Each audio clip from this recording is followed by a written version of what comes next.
aiming to pass the GED Math test. You're in the right place. In this first video of our complete GED Math guide, we'll break down the basic math section with real test-style questions based on the official GED guide and show you how to solve them step by step.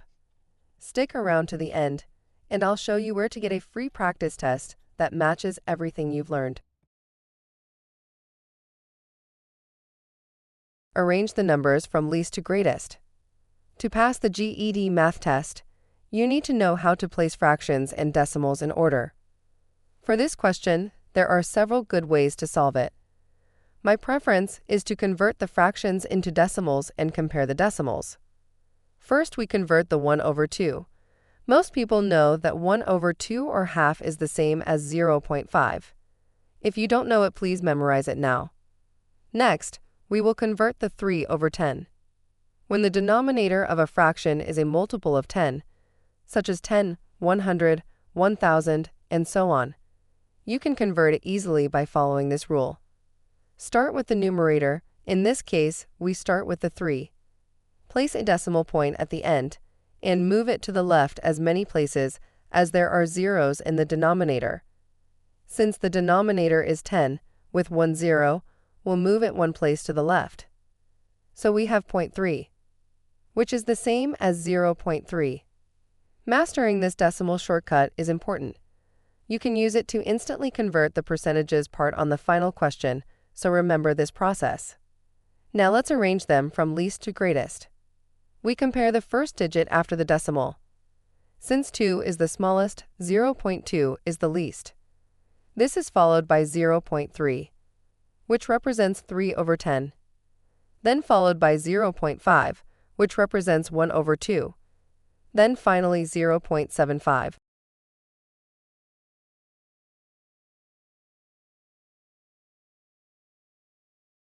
Ella made 12 cupcakes, and Chloe made 18 mini cakes for a school bake sale. They want to place the baked goods into boxes with the same number of items in each box, with only one type of dessert per box, and no items left over. What is the greatest number of items they can place in each box? To pass the GED Math, you have to be familiar with multiples and factors, including least common multiple and greatest common factor. Let's start by trying to understand the word problem. For most GED's word problems, if you can picture it, you can solve it. Ella and Chloe want to pack their dessert in a very specific way.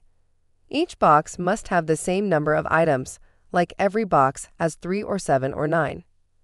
Each box should have only one type of dessert, so no mixing cupcakes and mini cakes in the same box. And they want to use all the cupcakes and all the mini cakes, with no leftovers. To solve this, you're really just looking for the largest number that can divide both 12 and 18 evenly. That way, you'll know the largest number of items that can go into each box so that everything fits perfectly with no extras. Let's solve it the way the GED expects, step by step, for understanding greatest common factor. Then I'll show you the pro-smart test-taking way, a quicker method that saves time on the test while still getting the right answer. You can do that by finding the factors of 12, which are 1, 2, 3, 4, 6, 12. These are all the numbers that can divide 12 without a remainder. These also represents all the ways Ella can pack her cupcakes into boxes with nothing left over. We also need to find the factors of 18, which are 1, 2, 3, 6, 9, 18. These are all the ways Chloe can pack her mini cakes into boxes with nothing left over. The common factors are 1, 2, 3, and 6, meaning we can pack both Ella's cupcakes and Chloe's mini cake in any of these ways, and we will have the same number of items in all the boxes without any leftovers. The question is, however, looking for the greatest number of items. We can see here that will be 6. 6 is the greatest number of items they can place in each box to meet all their conditions. So the correct answer is option C. Now let's look at a smart way of answering this question. We mentioned earlier that the solution to this question is the greatest number that can divide both 12 and 18 without a remainder. So instead of finding that greatest number, we can simply use the multiple choice answers. Since we are looking for the greatest number, we will start with the 6. Can 6 divide 12 without a remainder? Yes. 12 divided by 6 is 2. Then we check the 18. Can 6 divide 18 without a remainder? Yes, 18 divided by 6 is 3. Since 6 is the greatest number in the multiple choice that can divide both 12 and 18 without a remainder, we will conclude that option C is the correct answer. On the GED math test, sometimes the smartest move isn't solving it the long way. It's using the multiple choice answers to your advantage. Why do the math when the answer's already sitting there waving at you? We are working on so many things to help you pass. Let us know we are on the right path by liking and sharing. We really appreciate that. Simplify. 2 over 3 plus 1 over 3 all squared plus 4 times 2 plus 2.75. To pass the GED math test, you have to be familiar with solving problems that involve whole numbers, fractions, and decimals, sometimes all in one expression. We will solve the question using the order of operations. If the order of operations is absolutely new to you, please check out our special video on it. According to the order of operations, we start by simplifying what's inside the parentheses. We have 2 over 3 plus 1 over 3. When you want to add fractions that have the same denominator, you'll just add the numerators. We do 2 plus 1 to get 3. So we have 3 over 3. 3 divided by 3 is 1. Now the expression becomes 1 squared plus 4 times 2, plus 2.75. From the order of operations, we will do the exponent next. 1 squared is 1 times 1. This is 1. So we now have 1 plus 4 times 2, plus 2.75. Next, we perform the multiplication. From the order of operations, multiplication and division come after exponents, and we handle them from left to right. We do 4 times 2. This gives us 8. So we have 1 plus 8 plus 2.75. Next, we do the addition. We perform addition and subtraction from left to right. So we add 1 plus 8 plus 2.75. This gives us 11.75. Therefore, the correct answer is option D, 11.75.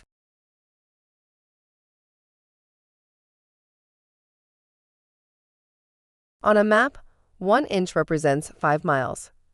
How long, in inches, is the line that shows a distance of 20 miles?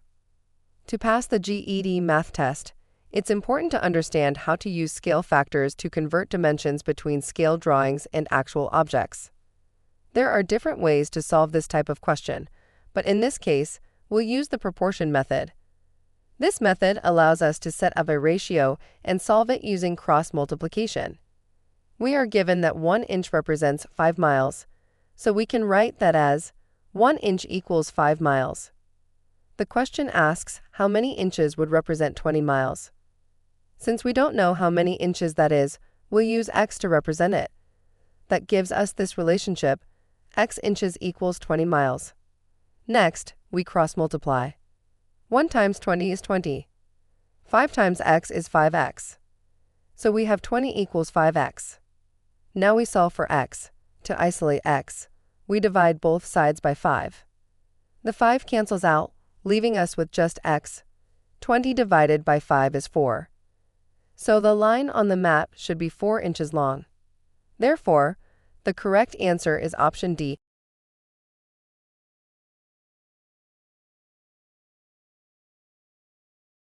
Simplify. 5 exponent 6 times 7 exponent 3 times 5 squared times 7, all exponent 4. To pass the GED, you must be able to simplify numerical expressions with exponents. You have to be able to work with the laws and rules of exponents. You can check out our GED math course for all the laws and rules, but for this question, you must know 1. The product rule, which states that when you multiply 2 exponent with the same base, you can simply add the exponent. So if you have something like 4 exponent 2 times 4 exponent 3, you can add the 2 and the 3 to get 5 since they both have a base of 4. 2. The power rule, which states that if you have an exponent raised to another exponent, you can simply multiply the exponents. So if we have 4 exponent 2, all exponent 3, we have to multiply the 2 and the 3 to get 6. So we have 4 exponent 6. With these rules, let's solve our question. We will first apply the power rule to the second parenthesis. We will multiply each of the exponents in the parenthesis by the 4 outside. So we will have 5 exponent 2 times 4. This will give us 5 exponent 8. We know that 7 is the same as 7 exponent 1. Any number without an exponent has an exponent of 1. So we will multiply 7 exponent 1 times 4. This will be 7 exponent 4.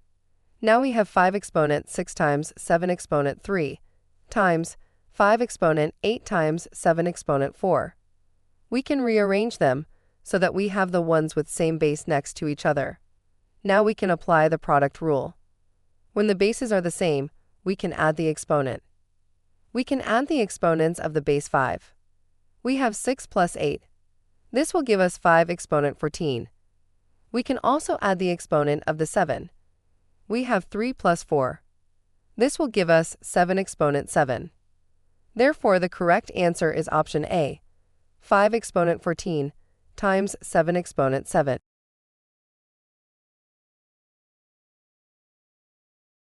The total cost of a package of lotion bottles is $18.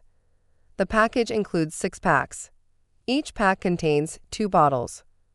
What is the cost of 1 bottle of lotion? Knowing how to solve unit rate problems, like miles per hour, dollars per gallon, or cost per pound, is an important skill you need to pass the GED Math test. We are told that the total cost of a package of lotion bottles is $18. So the total cost equals 18. Next, we are told the package includes 6 packs. So the number of packs equals 6. Each pack contains 2 bottles. So the number of bottles per pack equals 2. Let's start by finding the total number of bottles. Since we already know there are 6 packs and each pack has 2 bottles, to get the total number of bottles, we will multiply the packs by the bottles per pack. We do 6 times 2. This gives us 12. So there are 12 bottles in total. We are asked to find the cost of 1 bottle of lotion. To do that, we divide the total cost by the total number of bottles. So we have 18 divided by 12. We calculate and get 1.50. So the cost of 1 bottle is $1.50. Therefore, the correct answer is option B.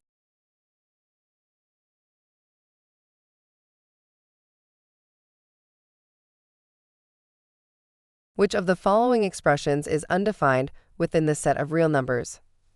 To pass the GED Math test, it's important to know how to identify undefined numerical expressions. There are 2 conditions that makes a numerical expression undefined. 1. A numerical expression is undefined if the denominator of the fraction is 0. Example, 5 over 0 is undefined. 2. A numerical expression is undefined for the square root of a negative number. Example, the square root of -9 is undefined. From the options given, option C matches the first condition of an undefined expression. That is, a numerical expression is undefined when the denominator of a fraction is 0. We can clearly see that it's a fraction, and its denominator is 0. This makes the expression undefined in the set of real numbers. So the correct answer is option C, 8 over 0.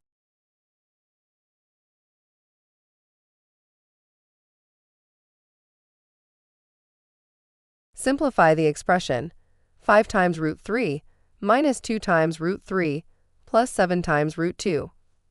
To pass the GED Math test, it's important to know how to calculate and simplify squares, square roots, cubes, and cube roots. When working with square roots, if the numbers under the radical signs are the same, you can treat the terms as like terms, just like in algebra. We are given the expression 5 times root 3 minus 2 times root 3 plus 7 times root 2. Notice that the first 2 terms have the same radical, root 3. This means they are like terms, so we can combine them by subtracting the coefficients. So we subtract the coefficients. In this case, the coefficients are 5 and 2. 5 minus 2 is 3. We keep the radical part the same, so this gives us 3 times root 3. Now we bring down the last term, which is 7 times root 2. So the expression becomes 3 times root 3 plus 7 times root 2. These terms cannot be combined because root 3 and root 2 are not the same, which means they are not like terms. So this is the final simplified expression. Therefore, the correct answer is option A, 3 times root 3 plus 7 times root 2.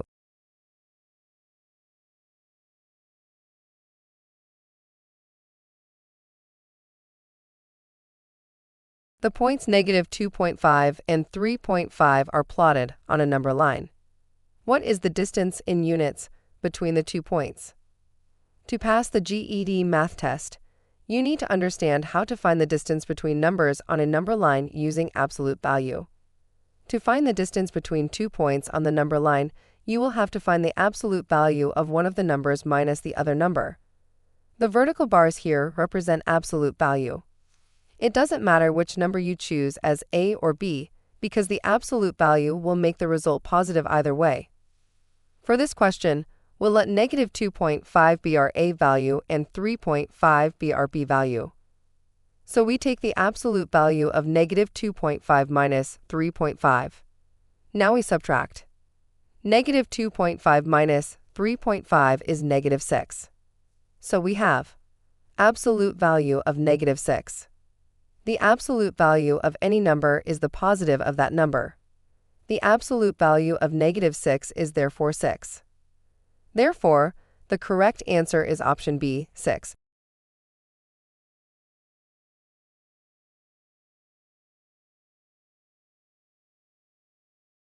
Maya bought a pair of shoes that cost $42.50 before tax. She paid 7% sales tax and later used a coupon for a 10% discount on the total after tax. To the nearest cent, how much did Maya pay in total after using the coupon? To pass the GED Math test, you need to know how to solve multi-step problems that involve ratios, proportions, and percentages. For questions like this, your work is being careful and making sure you're going through the word problem step by step. All right, let's solve this. Now, for a question like this, most students will eventually get the right answer, but they'll do it in a long way that wastes valuable time on the test. First, I'm going to quickly walk you through that common time-wasting method so you can see what not to do. It's important to see this because recognizing it can save you precious minutes. But right after, I'm going to show you how to get the exact same answer in one single step. So, let's look at the slow way first. First, they'll calculate the 7% sales tax. Then they add that tax amount to the original price to get a new total. Then they calculate the 10% discount on that new total. And finally, their fourth step is to subtract that discount to get the final price.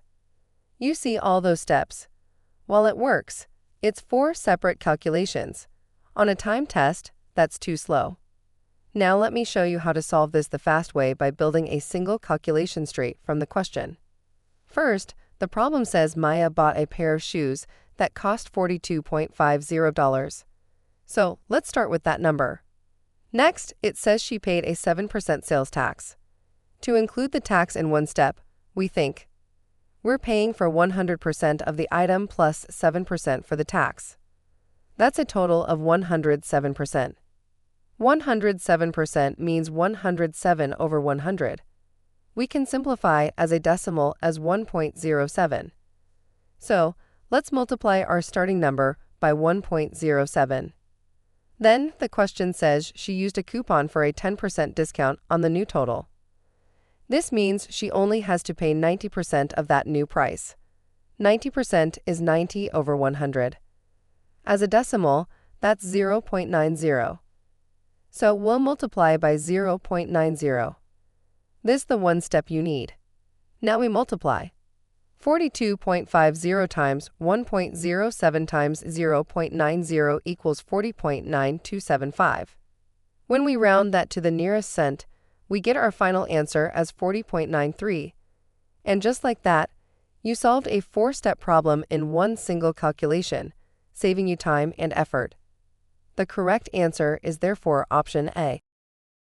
The playlist continues with Part 2, where we dive into the essential algebra skills you'll need to pass the GED. But before you go, grab your free matching practice test at ultimateged.com. It's the best way to lock in what you just learned. Let's go.